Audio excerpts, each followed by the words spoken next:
The member for Maitland. Thank you, Mr Speaker. I rise to update the House on the future of the old Maitland Hospital site.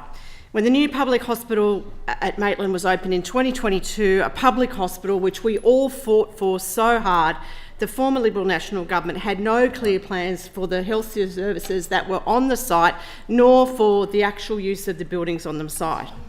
Under the leadership of former Mayor of Maitland, Councillor Loretta Baker, Maitland City Council commissioned a report into the site which the former government ignored.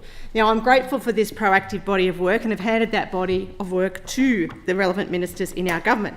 Since the election of the Men's Labor government, I've been working with the Health Minister and the Minister for Property on the delivery of a community consultation plan, because knowing that the community is sick of the former government flogging off our community sites, I know Health Infrastructure has been working with all areas of government to ensure that there was not a possible alternative government use of the site. In addition, we've been trying to be respectful of the staff who are still working on site to minimise disruption to them and to ensure that they have adequate workspaces, noting we have people from mental health services, palliative care and the sexual assault service all still working on the site, and we're working to resolve that as soon as possible. And finally, we've been working with Transport for New South Wales to understand any opportunities to relieve congestion or to improve flood evacuation from the CBD and Lawn through use of some of the lands around the site. And I know Council has also been looking at this issue. Now, I'm very pleased to announce consultation will begin and open from the 1st of December for 3 months, and that'll ensure that everyone has got ample opportunity to make a submission.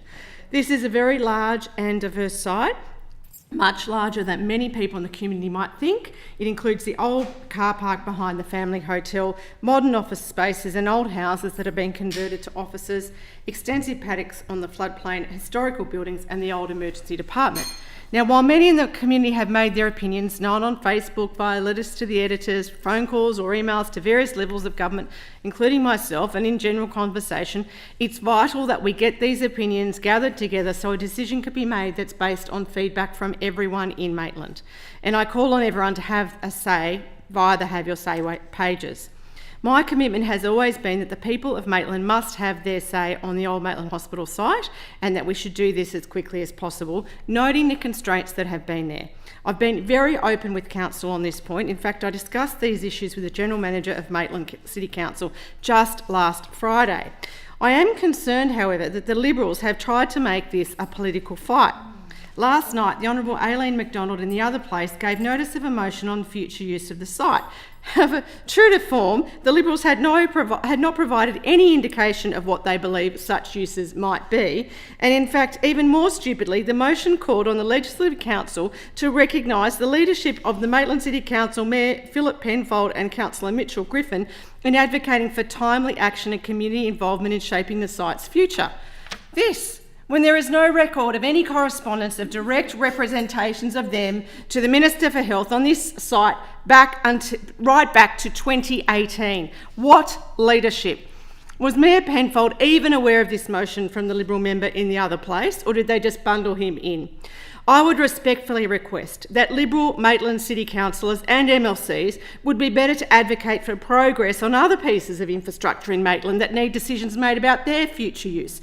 What about Maitland City Council's own infrastructure, such as the Senior Citizens Hall, which has been lying idle since they took it off the seniors and then said it was condemned after they'd been using it as their council chambers, or the old administration building that they've promised repeatedly to give over to public and then maybe not, and they can't make up their minds. What about the facilities that they have had management of for nearly 3 decades, such as the Maitland Jail or the Walker Waterworks?